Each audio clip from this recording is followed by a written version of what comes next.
Welcome, ladies out there, and welcome, gentlemen ladies and gentlemen out there Yes. in the Dads on Wrestling universe.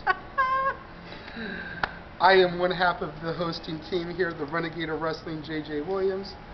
This is Mr. TW, Jeff Meacham, and on this week's installment, we are going to talk about what wrestler from today reminds us of our favorite wrestler when we were growing up. For Mr. TW here, it's an obvious. He's been a Hulkamaniac since birth. Pretty much. I You think know. it's since '83. So, you know. Although I started watching in '90s, so figure that one out, math kids. Yeah. For those of you in math class on your computer watching this instead of following your math teacher, figure it out. Okay. Anyway. Me, it's a little bit more difficult to get into because I got into it in '98, as we've already established on many episodes of the show. Yes. We've almost beaten that like the proverbial dead horse. Yes, that damn horse. Poor Yeah. horse. We've beaten this worse than freaking Husky Harris got whipped on Raw a while 2 weeks back. Yeah, that was. You know, yeah. so Yeah. I'm going to kind of touch a little bit on the favorites when I got into it, and then the people I picked up as favorites as I started to watch videos and DVDs and doing my homework and research. So, Jeff, Well, take us away with your Hulkamania rant. with the Hulkamania rants, yes, sir. I started watching in October of 1990, and that was a time where we were leading into the Survivor Series because there were no monthly pay-per-views back then on either company. WCW had Halloween Havoc in October, but I wasn't watching WCW until Hogan showed up in WCW, as a matter of fact. I knew of Sting and Flair and that, you know, whatever, but Sounds like a good buddy of mine with not really following TNA until a certain Hardy Boy decided to pop up over there. I wonder who you're talking about. No idea. Yeah, exactly. Exactly. Yeah,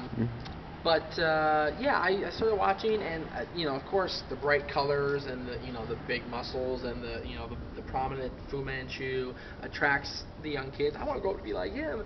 Say your prayers, take your vitamins. Exactly. Believe in AKA yourself. steroids. Exactly. For a minute, I believed in the Warrior. Then I saw his match with Savage, and even as a kid realized, wow, that was pretty much Randy Savage versus, you know, this guy that doesn't deserve to be in there. And Warrior wins, and Savage has to retire. Tornado was one of my favorites too. Kerry Von Erich, I love Kerry Von Erich. Even though he was Intercontinental Champion for a minute, I still like Kerry. I was so sad when he shot himself. That was awful. But Hogan, of course, is number one, and I think the reason for that is he always stood up to those evil bad guys. Earthquake, and, you know, and at a time when Sergeant Slaughter turned his back on this country and went with the Iraqi, and we saw the picture with him and Adnan and Saddam Hussein, Hogan said, "No, brother, that's not how it goes," and won the title back. I mentioned this. I'm going to mention this later as we talk about the WrestleMania memories down the line. I had to watch Fred Rogan at 11 o'clock on Channel 4 because that's the only way I knew that Hogan won the title back from Sergeant Slaughter, because my cable cut out during WrestleMania 7. Fail, Palmdale cable. Fail. That's today's fail. So who reminds you of Hogan? Who reminds me of Hogan? Honestly, the guys that carried the company. Steve Austin and John Cena. More so Cena, because Austin. Cena is like the epitome of the superhero now. The Exactly. say your prayers, take your vitamins, jacked up muscle head, Yep. limited wrestling ability in the ring. We all know that he's got the skills, they just don't let him use them. Exactly. Hogan is, and that's the difference right there. Hogan never had them. Hogan never had them. He had the basic training from Hiro Matsuda. He had the basic knowledge, but he never implied it because he didn't have to. When Cena first came in, his first match was against Kurt Angle. You better know how to fucking wrestle, and you're going to go in the ring with Kurt Angle and go in his face and go, ruthless aggression, and pop And Kurt as Angle big in of the a mouth. Cena hater as I am, I encourage any Cena hater out there who has never seen this match to look up John Cena's debut match against Kurt Angle. I believe it's Juno 2. Okay? That is probably Cena's greatest wrestling match ever. Yeah. And Not his best moment, but his not going to be on all of his highlight reels, Pure but his wrestling. best match ever in the WWE. That Look one it up. and the Vengeance match against Jericho, Yeah. and a couple weeks after that. Those two matches showed John Cena's UPW, OVW prototype training right there, Yes. baby. And then he got into the Vanilla Ice costume for Halloween, and everything started going downhill right there. Yes, he was ascended. Yes, he won the U.S. title, but personality-wise, to us hardcore fans, Vanilla Ice equals fail. Yeah. Don't believe me? Watch Cool as Ice. Yes. I remember Vanilla Ice for the Ninja Turtle soundtrack. Okay? Yeah, there you go. Seriously. That was his highlight. It was. That Nice Ice Baby. Well, that wasn't part of it. No, it wasn't. No, Okay. that wasn't part of the soundtrack. It wasn't, but it should have been. Damn it. And of course, Ice Ice Baby stole part of the music from Queen. So you know that wasn't even his highlight. He stole that shit. Okay. I didn't want to admit it. But we digress. Hulkamania, Cena definitely. Austin a little bit, only because he was the company carrier. Wouldn't you say Hogan. more Rocky than Austin though? Possibly, except Rock. I mean, otherwise they wouldn't have been able to set up the Icon match. True, but Rock only was the company standard bearer because Austin got hurt. Rock was never given the #1 spot, and yes, he was champion. True. But he was never the guy. True. Triple H was the guy when he was champion. That's why Austin always owned Rock in the Mania encounters until 19. Right, we'll talk about that as we go on. Yeah. But you know, Hogan was a standard bearer for years, and yes, granted, when Austin won the championship and became the guy, he had others to help him carry. But right now, they're not letting anybody help Cena carry it. They're trying with Orton, they're trying with Edge, they're trying with this guy, trying with that guy. At the end of the day, they're getting scared and they're going, Cena, help us. Even though he's not the champion, they're still doing that. And that became perfectly evident when he joined Nexus, lost his job, but was still on Raw every week. Yeah.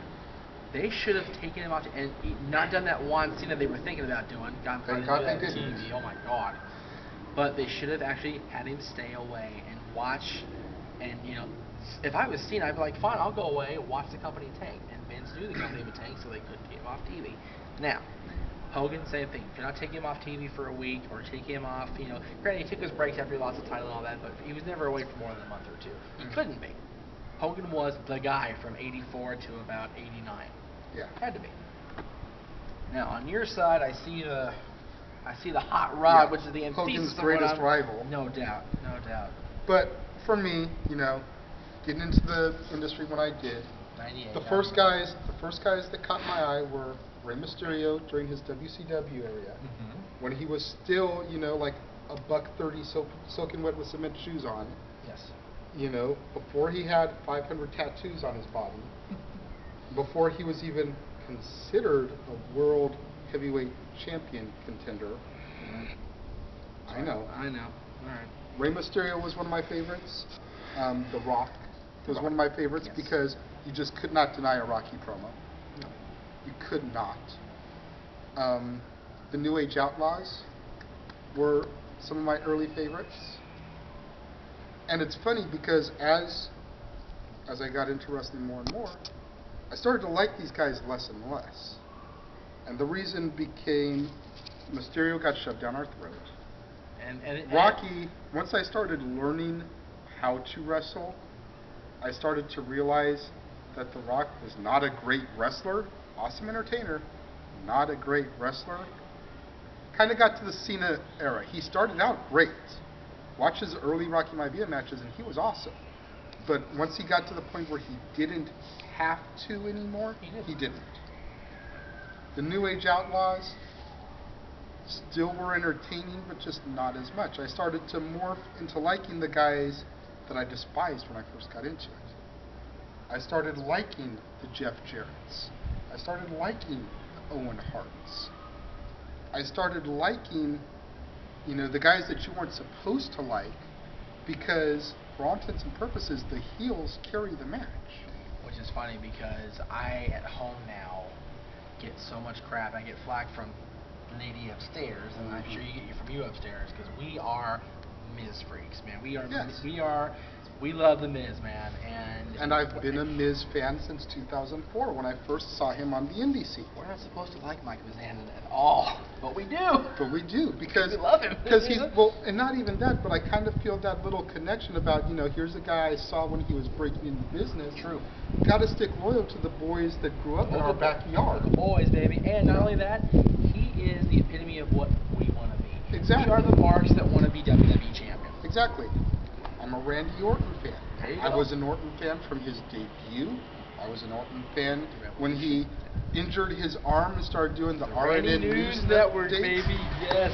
I was his fan when he joined Evolution, became Intercontinental Champion. I was his fan when he beat Benoit for the World Heavyweight title. I was his fan when Triple H turned on him. I've always been a Randy fan. Nothing that WWE has done with him, face, heel, neutral, whatever, has made me waver. How about Edge? Edge, Just out of curiosity. kind of the same. Edge, I lost a little bit for a while there because of the real life drama that came out with it. That's true because you're a Matt Hardy guy. I've always been a Hardy mark. So when I found out that Edge was boning Lita, and Matt didn't know about it, when I went to go meet Edge on the road to WrestleMania 21, I wore my Team Extreme shirt with Matt, Lita, and Jeff. And all Edge could say was, "Nice T-shirt." Nice. You know, the news had just broken. Wow. You know, so I lost Edge for a little bit because of the personal. Right. And, you know, I tried to get on people for that, but even I, back then, let personal affect my decision of them professionally. So when he won the title, were you... I was for it because I was you anti-Cena by then. Okay, yeah, seriously. I was hugely anti-Cena by then. I was just waiting for someone to beat him. Yeah. But then as I started watching more DVDs and doing my research and reading encyclopedias, I've actually read the WWE Encyclopedia from cover to cover. It's an awesome book. It's a great read. I recommend, even though I'm not a huge, you know, well, I am a huge market for everything, but even though I don't like reading stuff like that big from cover to cover, as far as like WWE books, I recommend that because that's an awesome book.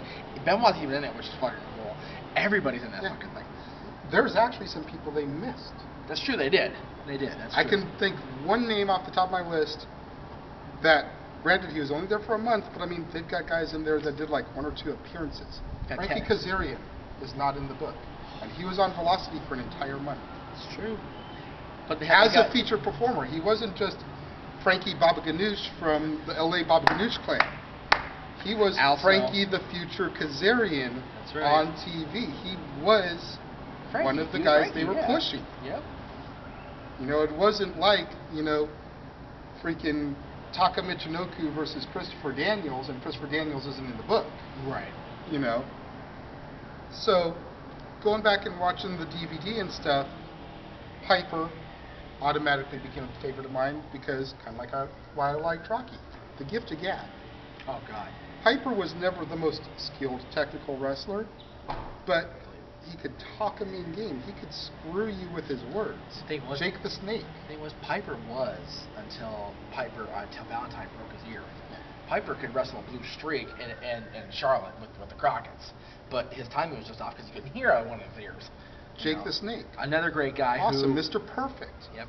Again, most of these guys made their livings as heels. Yep. The Snake.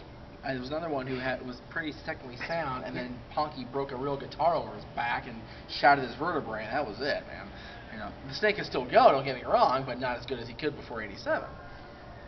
People always talk about dream cards and dream matches. I actually have one. I'll show you. I have one. We'll actually do one on a future episode. Have to. But something I've always wanted to see, and it doesn't even have to be a match. Right. But something I've always wanted to see is a promo battle between Jake the Snake and Raven. Oh my God. Oh. And I'm just going to leave it there with that, oh my God, that I just left him with. That would be incredible. Jake the Snake and Raven promo battle. But Orton, Miz, these are guys that I think are kind of carrying the ball of people that I liked when I was growing up and getting Orton's carrying on the Hot Rod Orton legacy. Yeah. There you go. So, what do you guys think, though? Let us know. Yeah, let us know. YouTube, Facebook, all that happy shit. Renegade of Wrestling at yahoo.com. Talk Wrestling No DQ at yahoo.com, or DNEMH1 at yahoo.com, or He's Facebook. Mr. TW. He's Renegade of Wrestling. We'll see you next time.